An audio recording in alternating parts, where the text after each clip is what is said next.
Resulta que fa molts i molts anys, l'univers es va partir en dos.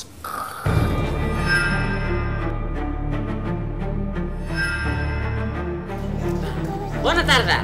David, vine aquí amb mi a la barqueta. Oh, maco. És de color vermell. Que el pitjor.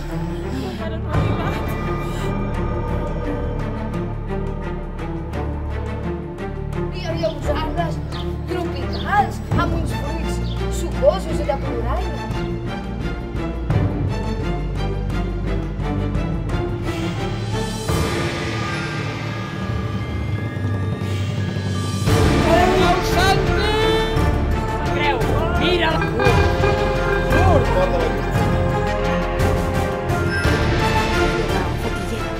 Coneixia els secrets guaridors de les plantes. A tard o d'hora, tothom havia anat a fer-li una visita per